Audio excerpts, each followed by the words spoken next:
Kelompok 3 Cerita Pendek. Assalamualaikum warahmatullahi wabarakatuh. Halo semuanya. Kami akan menjelaskan tentang bab 3, yaitu mengenali nilai sejarah bangsa melalui cerita pendek. Sebelumnya izin memperkenalkan anggota kelompok kami. Yang pertama ada Bilqis Nopia, Najlah Laila, Wildan, Feby, Rian, dan Dava. Bagian A, memahami cerpen dengan latar belakang beberapa peristiwa sejarah di Indonesia. Menurut Kamus Bahasa Indonesia, cerita pendek atau cerpen adalah kisahan pendek kurang dari 10.000 kata yang memberikan kesan tunggal yang dominan dan memusatkan diri pada suatu tokoh dalam satu situasi. Ciri-ciri cerpen. Yang pertama, bersifat fiktif atau karangan dari penulis. Yang kedua, tersusun tidak lebih dari 10.000 kata. Yang ketiga, dapat dibaca dengan sekali duduk. Yang keempat, diksi yang dipakai tidaklah rumit sehingga mudah dipahami. Yang kelima, memiliki alur tunggal atau satu jalan cerita. Yang keenam, biasanya ditulis berdasarkan peristiwa dalam kehidupan. Dan yang terakhir, memiliki pesan moral yang terkandung.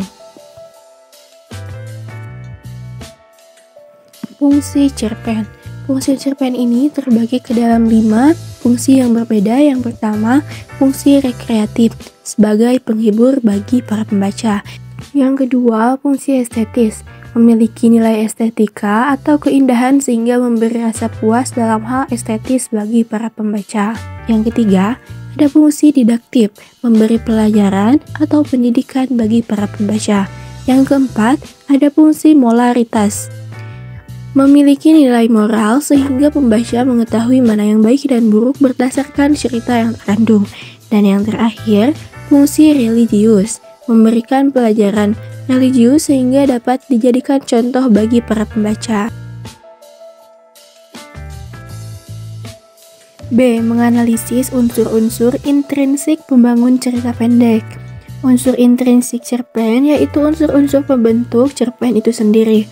Unsur intrinsik terbagi menjadi 7, yaitu pertama, ada tema. Tema adalah gagasan utama yang ingin disampaikan oleh pengarang dalam cerita.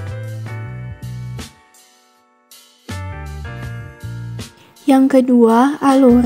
Alur adalah rangkaian peristiwa yang membentuk jalannya cerita dalam cerpen. Alur cerpen terbagi menjadi 3, yaitu yang pertama alur maju atau progresif. Rangkaian peristiwa bergerak maju berdasarkan urutan waktu. Yang kedua ada alur mundur atau regresif. Rangkaian peristiwa bergerak mundur ditandai dengan adanya kilas balik cerita atau flashback. Dan yang terakhir ada alur campuran atau compound. Rangkaian peristiwa bergerak maju dan mundur. Dalam hal ini alur cerita dibuat lebih kompleks.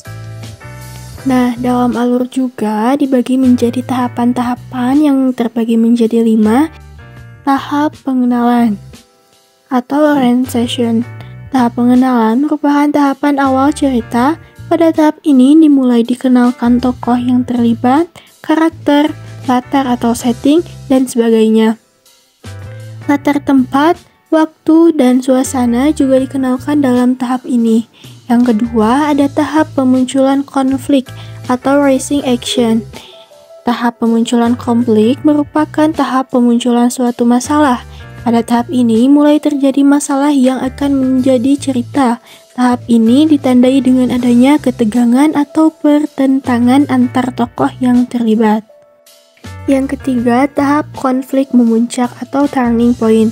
Tahap konflik memuncak atau biasa dikenal dengan klimaks merupakan tahap di mana suatu permasalahan atau ketegangan berada pada titik paling puncak. Yang keempat, ada tahap konflik menurun atau anti klimaks. Pada tahap ini permasalahan mulai dapat diatasi. Pada tahap ini pula ketegangan berangsur-angsur mulai menghilang.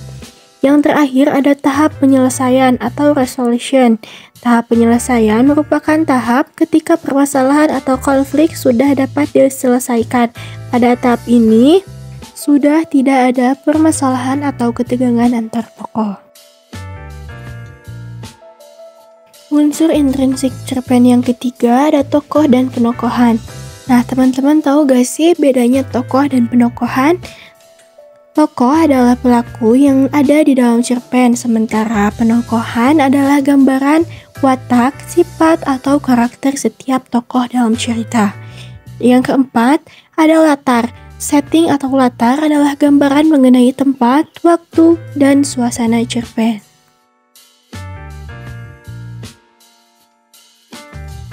Unsur selanjutnya yaitu sudut pandang. Sudut pandang adalah cara bercerita atau cara pandang seorang pengarang pada suatu peristiwa dalam cerpen. Sudut pandang cerpen juga terbagi menjadi beberapa bagian, yaitu yang pertama, sudut pandang orang pertama, atau akuan sudut pandang orang pertama di mana pengarang ikut terlibat dalam cerita. Biasanya pengarang menggunakan kata ganti yaitu aku. Yang kedua yaitu sudut pandang orang ketiga atau diaan sudut pandang orang ketiga, yaitu saat pengarang ada di luar cerita. Biasanya pengarang menggunakan kata ganti berupa dia. Yang keenam ada amanat. Amanat adalah sebuah pesan atau harapan seorang penulis cerita kepada pembaca agar pembaca mau bertindak atau melakukan sesuatu. Yang ketujuh ada gaya penceritaan. Gaya penceritaan adalah pemakaian bahasa yang digunakan oleh pengarang. Gaya bahasa ini biasanya digunakan untuk memberikan kesan yang lebih menarik ke dalam cerita. Salah satu caranya adalah dengan menggunakan majaz. Bagian C mengidentifikasi dan mengaplikasikan nilai-nilai kehidupan dalam cerita pendek. Nilai-nilai kehidupan dalam cerita pendek terbagi menjadi 5 nilai-nilai kehidupan, yaitu pertama ada nilai moral. Nilai moral biasanya disebut juga dengan etika, yaitu penilaian baik buruknya perilaku seseorang. Contohnya ada manusia yang jujur, rendah hati, punya integritas, punya kepedulian kepada sesama. Yang kedua, nilai sosial, berkaitan dengan bagaimana seorang manusia menjalin hubungan dengan manusia lain dalam suatu masyarakat. Interaksi yang terjalin dalam masyarakat tersebut kadang memunculkan nilai-nilai kebaikan, kemanusiaan, sikap saling tolong-menolong, dan kadang juga menimbulkan sebuah konflik. Dan yang ketiga ada nilai budaya. Nilai budaya berkaitan dengan kebiasaan atau tradisi yang berlangsung di suatu masyarakat yang mungkin tidak berlaku di masyarakat lain. Budaya tersebut mengikat masyarakat yang ada di dalamnya dan seharusnya dihormati oleh masyarakat yang tidak ada di dalam lingkungan budaya tersebut. Yang keempat, nilai politik, berkaitan dengan bagaimana suatu masyarakat hidup dalam aturan dan ketentuan suatu negara dan pemerintahannya.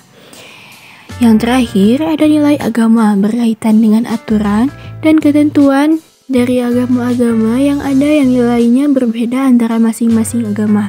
Ketentuan atau aturan tersebut harus dipatuhi oleh para pemeluknya.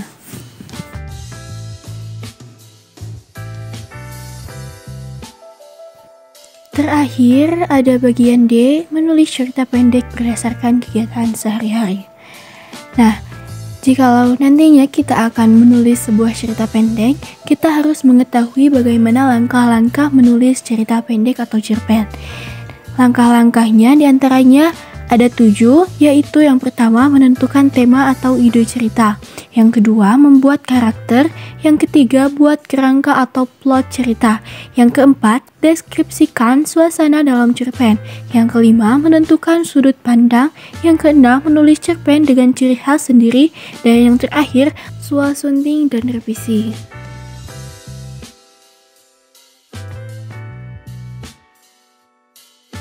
Baik, selesai sudah penjelasan mengenai cerita pendek ini. Semoga video ini dapat mudah dipahami oleh teman-teman. Mohon maaf jika ada kata atau tulisan yang salah dalam video ini. Terima kasih telah menonton. Wassalamualaikum warahmatullahi wabarakatuh.